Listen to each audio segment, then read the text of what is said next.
New day, new vlog. Hello mga sisi love. For today's video or for today's vlog is natay mission mao ang mag-share sa ato ang blessings sa ato ang mga sa ato ang mga mentally ill na brother and sisters diri sa Happy Home Maramag. So nibiyahe pa mi all the way from Talakag. Nigikan mi 7 a.m. then iabot mi about mga 9 kapin na dayon. So diri mi agi via Duminorog nga dalan paingon sa Duminorog, Pangantukan, then Maramag. So while gabiyahe mi, daghan kami nga iskutan ang mga kaning ato ang mga brothers and sisters and ang mga estudyante pod ni ma'am. So while gi-enjoy mi sa view and sa dalan para dili pod laayon kay medyo taas-taas yun siya na biyahe. And this time guys, napatugid mi og Maramag and first time pod na ni nga abot dinhi and maka-share sa blessing and nagpinahinere mi og dagan kay gapangitaon na mo asa dapit nga side kay wala pa pod mi nakaanhi diri. Pero nami kauban nga nakaanhi na diri pero nakalimot pod siya kay makatulog daw siya sa biyahe. Charot. Bitaw no. So hinahinay namin padagan and this is it. Na nagyod ang koan dalan patungo sa mabuting daan. Charot. Bito guys. So nakita na namang signage and this is it. Pasulod lang kagikan sa highway. Pasulod lang ka kay na din siya mura forest, mini forest. Pasulod. And na rin ang gate diya sa unahan. And voila, welcome to Happy Home. So pagsulod gid na mo diri guys is kana bitong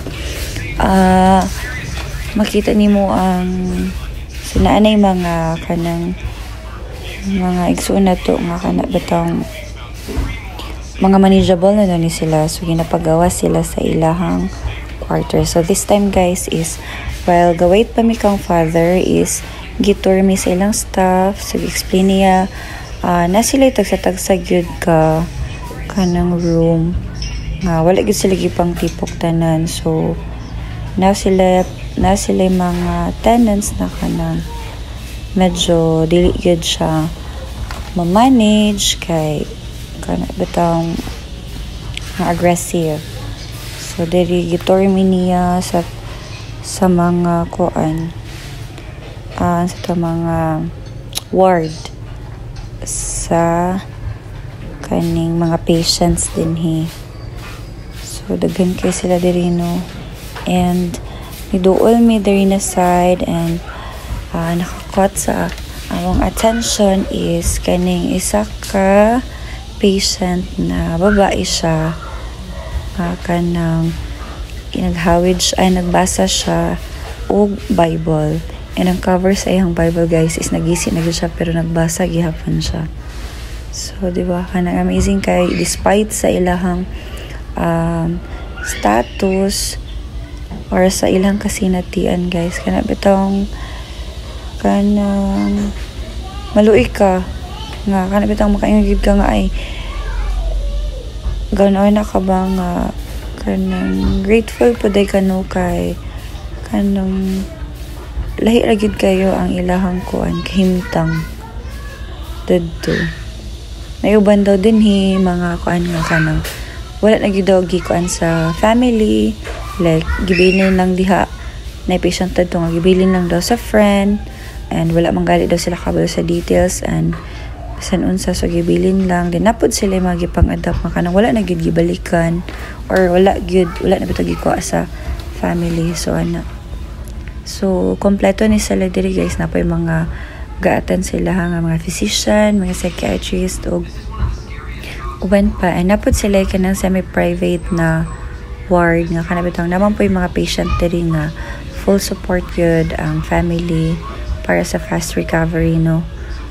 And sad to say na po patient na to nga makayong nga wala na yung pag-asa pero still napagyapon silang facility ilang ginaatiman And today, with the initiation of our chapter head, silang Tita Bing and Tito Ninyo, sila yun ang nag-initiate aning hatag og food packs sa atong mga brothers and sisters diri sa Happy Home.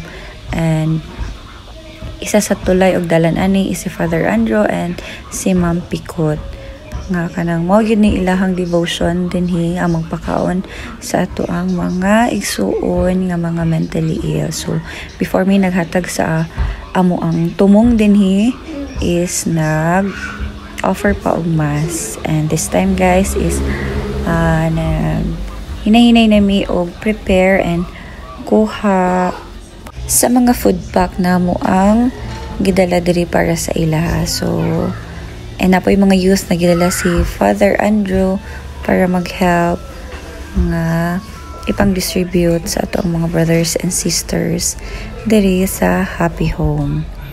And kanang pagkabot yun na mo diri guys, kanang marsog bugat kayo sa imong loob makita bitong mga tao nga mga inani nga kanang though dili man na nila choice pero nabutang sila ana nga sitwasyon. So kanang grateful kayo tano kay wala ta naka sinati sa kung unsa man ilang nasinati, pero despite sa ilang mga status, sa ilang mga kahimtang karon, kanang makita nimo sa ilang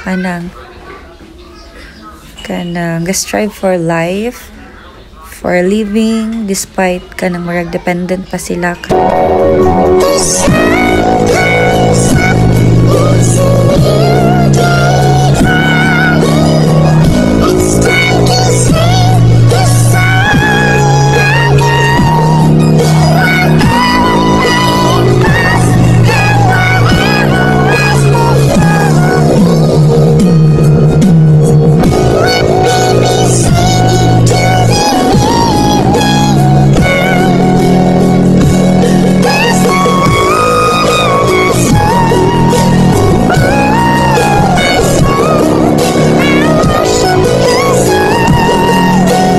is Terry Ayer kay Lokon kay ko kay kanang uy kay ba kay makahuna na bitatang nga mareklamo ta sa tong mga kinabuhi nga uy kapoy na di na ako kaya, pero wala sad ta na kuno na nung naman day po'y lain tao nga mas worst pa o kahimtang nga ginasagubang aning kalibutan na. So after ato is picture and then namuli na po dayon mi. And while pauli mi naghapit mi diri sa Sandra Farm diri sa part of siya sa Dominorog kay nakigamit mi sa ilang comfort room. So while waiting kay daghan mi nagamit sa CR, so nagsuroy-suroy mi and diri lang mi na portion. So na sila swimming pool diri, mga cottages, and I don't know sa pay nasa taas. So this is the view at bangang gid sa bukid. And then hapit mi diri sa kapihan kay gusto unta mga pero wala dihang ilang gusto. For today's lakaw is a reminder nga dapat be grateful to always and choose kindness always. Bye! See you for my next vlog.